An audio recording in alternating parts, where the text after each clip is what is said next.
विधान परिषदेत अनिल परब बोलतायत, थेट जातोय. मग एसटीचे कर्मचारी जगतील, परंतु एसटीच्या कर्मचाऱ्यांच्या माध्यमातून त्यांच्या गळ्यावरती सुरी फिरवून तुम्ही एसटी मारली असा माझा तुमच्यावरती आरोप आहे. एसटी तुमची नाही आहे, एसटी सर्वसामान्य माणसाची आहे, परंतु तुम्ही राजकारणासाठी मारली. तुमचं राजकारण, तुमच्या राजकारणाच्या पोळ्या शेकाव्यात म्हणून तुम्ही एसटी कर्मचाऱ्यांचा बळी घेतला. आज हजारो एसटी कर्मचारी आज कर्जबाजारी झालेत, ते तुमच्यामुळे झालेले आहेत. कारण तुम्ही त्यांना 5 महिने देशोधडीला लावलं, 5 महिन्यांचा पगार मिळाला नाही. आणि तुम्हाला माहिती आहे, मला माहिती आहे की एसटी कर्मचाऱ्याला 1 महिन्याचा जर पगार मिळाला नाही तर सावकारी कर्जाकडे वळण्याशिवाय त्याच्यासमोर दुसरा पर्याय नाही आहे. आणि ह्या गोष्टीला हे जबाबदार आहेत सगळे, आणि ह्यांची जबाबदारी आता घेण्याला कोणी हिम्मत नाही यांची, कारण ह्यांची राजकीय पोळी शेकून झाली. कसले एसटी कर्मचारी, कोण एसटी कर्मचारी, आता काय त्यांच्याशी घेणं देणं आहे. हा एक जरी विषय असला तरी एसटी नुकसानीत घालण्याचं काम जे अधिकारी करतायत यांच्या बाबतीमध्ये मी मुख्यमंत्र्यांना पत्रव्यवहार केलाय. मी परिवहन मंत्र्यांकडे माझी कॉपी पोचली की नाही मला माहीत नाही, पण मुख्यमंत्र्यांची कॉपी जी दिली होती त्याची एक प्रत परिवहन मंत्र्याकडे दिली होती. तरी देखील आज रेकॉर्डवरती सांगतो, कारण एसटी जगली पाहिजे ह्या मताचे ते आहेत.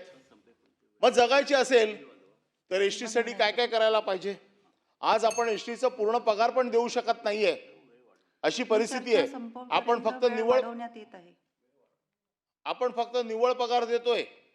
मागच्या अधिवेशनामध्ये त्यांच्यावरती नामुष्की आली की प्रॉव्हिडंट फंडचे पैसे न भरल्यामुळे गुन्हा दाखल होऊ शकतो, अटक झालेली आहे. आणि प्रॉव्हिडंट फंडचा कायदा तर अतिशय स्पष्ट आहे, जर कामगारांचे पैसे कापले आणि ते भरले नाहीत तर गुन्हा दाखल होऊन जो कोण संचालक असेल किंवा जो कोण प्रमुख असेल त्याच्यावरती अटकेची कारवाई होऊ शकते. म्हणजे एसटी कर्मचाऱ्यांची आज पूर्ण पैसे देण्याची देखील आमची आर्थिक क्षमता आज नाही आहे अशी परिस्थिती आहे. आणि असं असताना देखील आपण काय करतोय, एसटीच्या गाड्या, मी पण मंत्री होतो, मला माहिती आहे की काही गाड्या एसटीच्या जरूर कंत्राटी पद्धतीवर दिल्या पाहिजेत. त्याचं कारण असं आहे की काही रूट्स आपले जे असे आहेत की ज्या रूट्सवरती असं करणं आपल्याला बंधनकारक आहे, कारण गरजेचं आहे, कारण त्या गाड्या तुझ्याकडे परवडत नाही. परंतु एसटीचे कित्येक कर्मचारी, आज आपली स्वतःची कार्यशाळा आहे, आपण स्वतःच्या गाड्या बांधत नाहीये, आपण कंत्राटी गाड्या घेतोय. पण कंत्राटी गाड्या कुठल्या घ्यायच्या, कशा घ्यायच्या याचे देखील काही नियम आहेत, काही आहे. परंतु इकडे चाललंय काय, कंत्राटी गाड्या घेण्यासाठी अधिकाऱ्यांचं सिंडिकेट झालेलं आहे.